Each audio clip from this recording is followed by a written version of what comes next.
Good afternoon, distinguished audience. My name is Andrey Veklich, and today we are going to talk about the beauty of maths.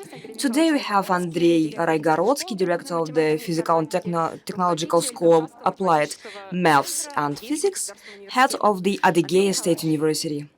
Good afternoon. It's a great pleasure to see you here in the studio. We all come to our profession differently, especially in maths. Somebody chooses maths in school, and somebody at the adult age. Could you please tell us what was your way to the maths? Maybe you studied at the specialized school? Well, I often tell this story because it's quite an interesting one, because I studied at French language school. I did not graduate from the math school, but I really liked maths. It's because of my grandfather. He was a professional mathematician. He was not exactly in maths, but applied maths, and now I'm head of the School of Applied Maths and Computer Science.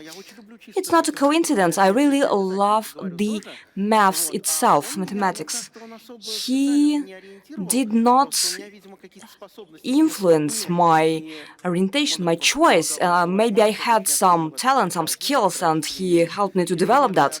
My mom was also involved in that because my parents were engineers. At school, the teacher was very good, but the school pupils did not correspond to the maths which she probably could teach us. I learned about maths from some outside sources, and by the end of my school education, I helped my teacher to check the homeworks of my classmates.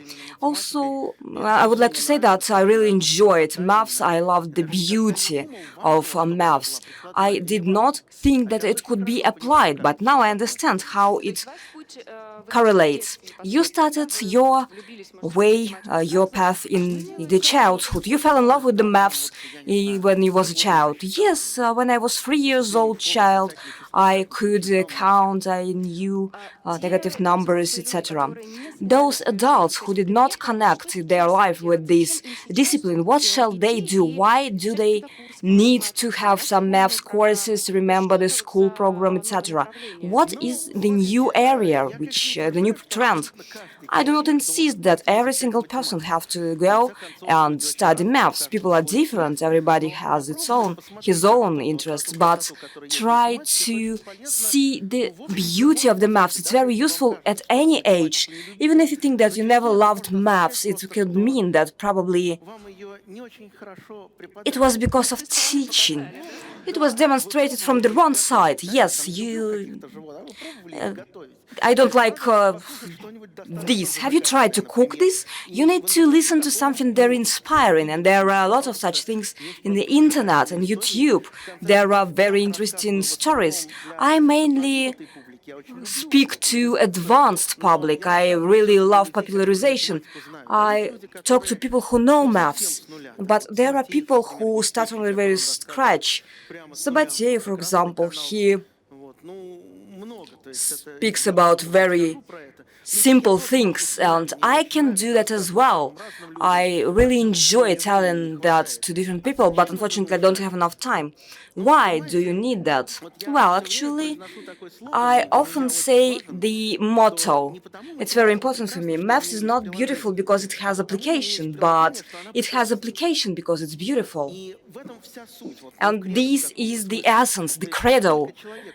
As soon as the person understands, realizes the idea that there are many simple twins, digital twins, and that there are many numbers of different type. Why do you need that?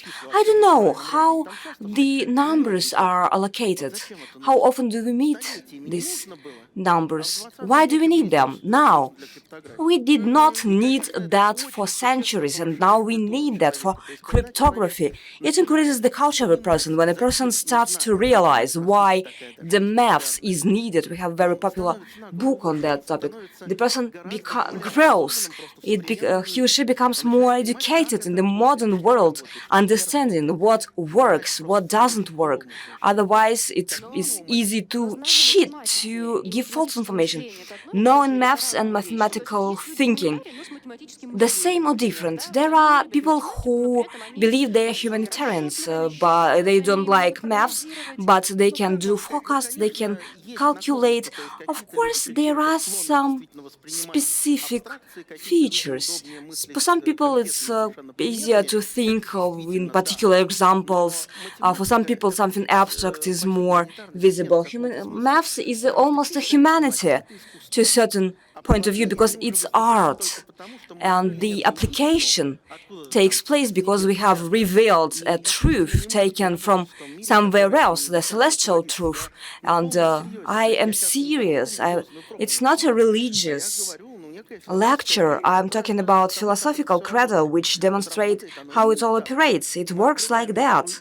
We all reveal some truth, and since it's truth, it works both in theory and in practice, and for people it's very important to create such culture.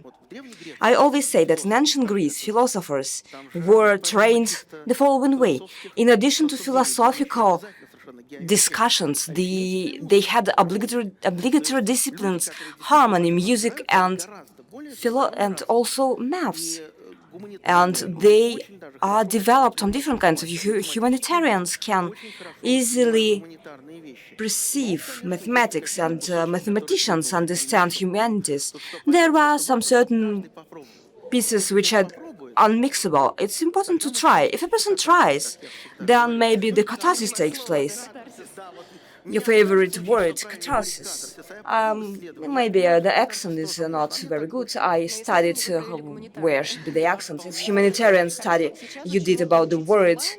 It's very fashionable to learn online and to learn new professions, some short modules online. Your opinion, is it possible to learn maths online? And some new areas which appear, how quickly the big data, the artificial intelligence, etc. can learn, how people shall learn that in case they do not have any basic knowledge in maths.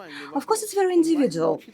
You can learn online a lot of things, but the problem is which level of advanced skills a person needs. If a person needs to increase the level of culture, there can be some lectures. There are lectures of Raigorodsky, Sabateyev. I have my course at Coursera, which are very detailed, which are very liked by the public, and maybe Sabateyev doesn't have that information. And we provide such an opportunity. Of course, it's well known that the person cannot become the top specialist, top expert after these courses. Probably you shall enter the physical technical university or our department, our school to become the top specialist, but it's rather for the minority of the audience which listens to me now. But you can increase the quality of your life, knowing things which are very special, and you can do that online. For example, in our physical and technical school, I mention it very often, I beg your pardon for that, we have the master's program. We teach people, we train them, but all the people with humanities background can enter our university. Young people, not very young people, people of 40 years old, 50 years old, enter our school, and they want to have this education. And they overcome all the impediments, and they learn it because of the beauty, and they gain new knowledge. They change their professions. Sometimes it's a great advantage, not only cultural, but also professional one. If the person wants to develop, it's possible to develop using online resources, but of course all of them are different. There are resources of better quality, of worse quality, and you shall understand that in particular in the very sphere which you would like to get proficiency at. We have artificial intelligence, machine learning, but that's not it. This is something that's going to be in demand in the next couple of years, and other jobs will disappear that seem very important today. Data analyst is one job that would be important, but the more of maths you know, the more you are in control of those jobs. If you know basic maths, you learn quicker. Again, it's a matter of culture and a matter of the advantages that people get when they study the science of math. It's important to avoid profanation in any area. A person needs to understand the basics of that. Otherwise, he'll be talking about things that they believed in that they cannot explain. Mathematics explains a lot in terms of how the world works, how your gadgets work, how Yandex Probki, or the traffic jam application, works. And had you not been a mathematician, and if you had to learn this discipline from scratch, where would you start? And at the age of 45, it's hard to say I am a mathematician. It's my perspective here is limited by I already gave you some sources that I think are reasonable. You could try, go to some online master's degree course. It's not for everyone, though. They often ask me, what can I do? I want to improve my math skills.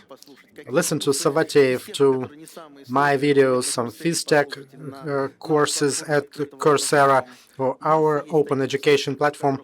There are lots of sources where you can go and get something. But if you want to get full-scale education, if you want to reach a new level in your job, then you need to prepare really seriously.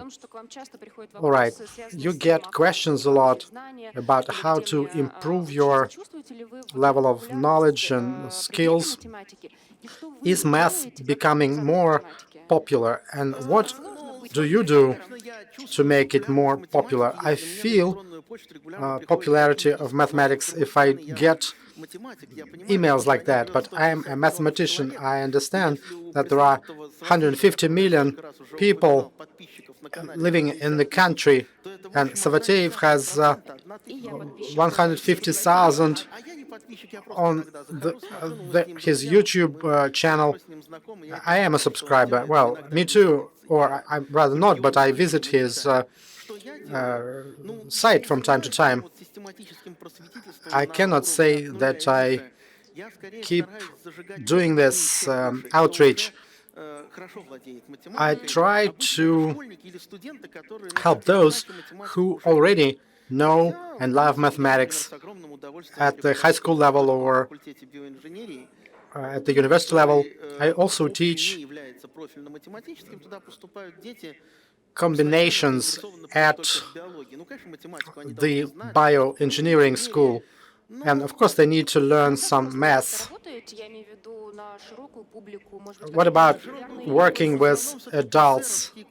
Mostly Coursera courses. I have 5 courses, from the basic ones to the fairly advanced situations. And we start with some basic combinatorial analysis, and there are different levels, and some people were so bad at math in school, and it wasn't their fault. Often the teacher could have been good, but the rest of the students were not ready. The teacher was trying to work for the average student. He didn't get into some competition to go higher. It would be difficult to a person my age. There are some interesting resources related to unified state exams. There are some podcasts about Korean and Chinese exams. And it's okay, some of their problems were of the university level for high school exams. You talk about the beauty of maths, and of course it's great. How do you feel or see it? How a person who is not a mathematician could feel that.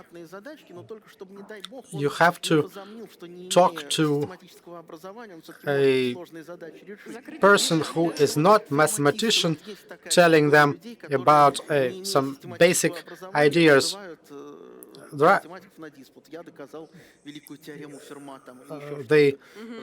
are situations when amateurs try to solve complicated maths problems, and even though they don't understand the basics of it.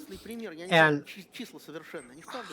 the perfect numbers is a great example. For example, the digit 6.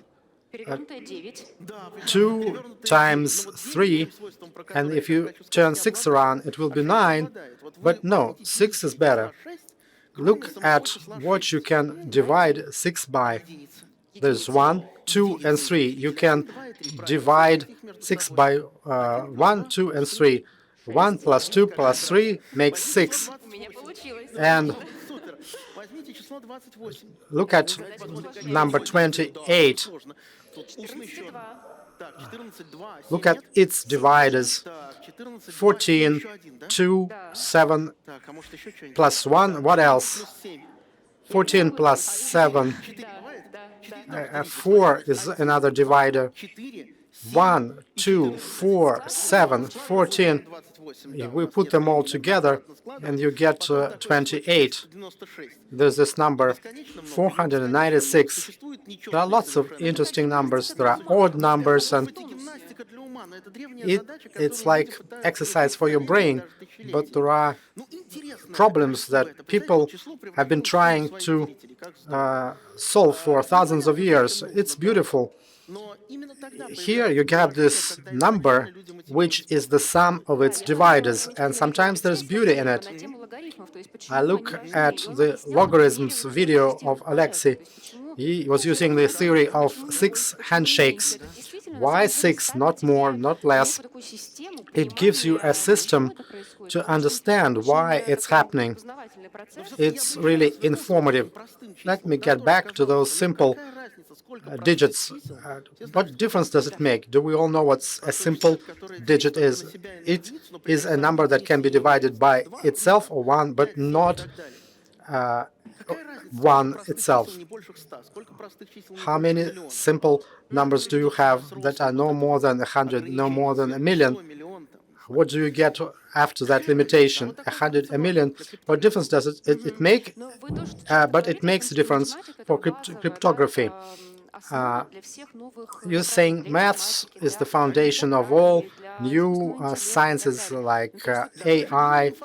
For bioinformatics, you get all those biology students and you tell them about combinatorial analysis, and they understand when you combine things together, you can work with your DNA analysis differently, and then how you use algorithms on your computer. We have lots of questions. Let me give the floor to our hosts. Perhaps there are some interesting questions from the audience that are watching us right now, and we will try to answer them. Maybe they will be addressed to you. Perhaps there will be some provocative questions about maths, and they will ask you to come in front of the class and present.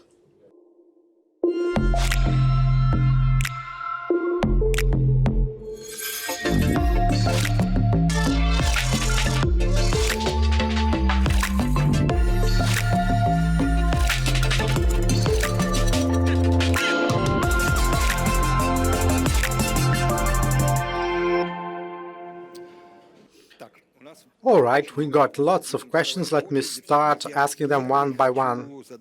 The first is from a university student, for sure. It's Lisa Vokaluk, and she says, how can we explain to students that maths is something really necessary, especially abstract algebra? And thank you for the lecture on the grids. Maybe I'm not sure what lecture she's talking about, but combinatorics, and there's advanced maths there. people are easily demotivated, and even if I have some charisma, it would not be enough to motivate people. People sleep even at my lectures. I understand that you can be in a dennet. Why do you need theory of fields or higher algebra? No one doubts that in terms of applications, because in cryptography, in those algorithms to check whether numbers are simple or not, and this algorithm was invented in the year 2000, and they got it together. This is the algorithm that works, knowing the theory of fields. This is the high abstract algebra. There are lots of other applications that we can talk about. People who are demotivated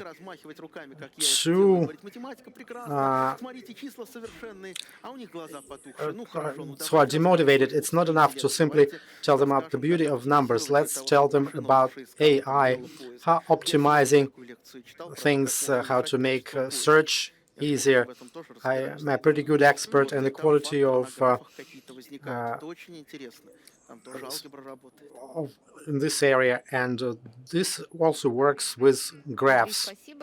Thank you, Andrei. Our next question is from Valentin Nasirov, and from all people who specialize in humanities. Usually they say, you are in humanities, you are lazy, and you are dull. And is this the right kind of separation between those who are experts in science and those who are experts in humanities? Maths is not a technical science. It's also part of humanities in a sense. It's a way to open truths or reveal truths that are in an ideal world. And when a mathematician discovers some beautiful solution to the equation, they feel like they are in humanities. There are people who have difficulties with math due to a certain reason. Others can learn the humanities easier. We shouldn't be afraid of math. You need to start with something simple. Even in the theory of groups, rings, and fields, there are lots of people listening to us, and they are asking, what is a ring about? What is a field about? Is there grass on that field? But it's also maths. But if you understand simple geometry, how objects can be located in space, and you will understand how rockets fly into space, and then you will understand why you need abstract algebra. You really stimulated some thinking from the experts in humanities. From Sergei Outsep, well, maths is the queen of sciences, but you have to understand that queens and kings can be ousted. What if the next breakthrough of humanities would not be in science? What if the next 100 years will be changed by the experts in humanities? I will be happy. I love the humanities. I attended the French language school specializing in French. I graduated from a school specializing in humanities. I love languages, not just French. I enjoy Latin. I just opened a lab at Phystech that deals with digital basics of the humanities. On the one hand, they study Latin, history, and philosophy professionally.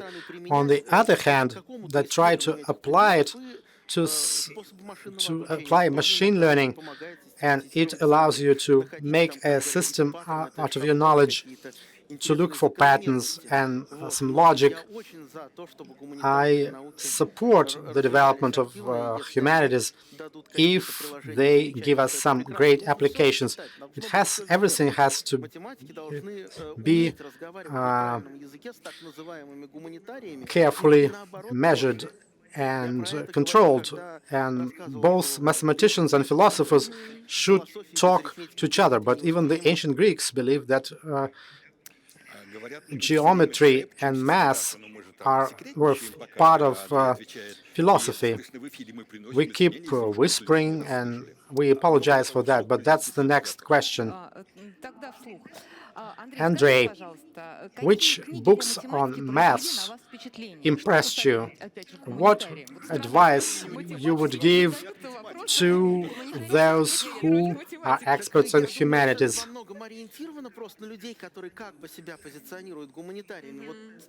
This entire discussion here is for those who are humanities scholars. I was impressed by rather abstract books. I cannot give you good advice, but there are old books by Perelman with some fun maths and physics facts. It might work with some, not work with others. There are some great books for small kids, like Zhenya Katz is another great author whom we need to mention, Alexander Zvonkin, a book for really small children about mathematics.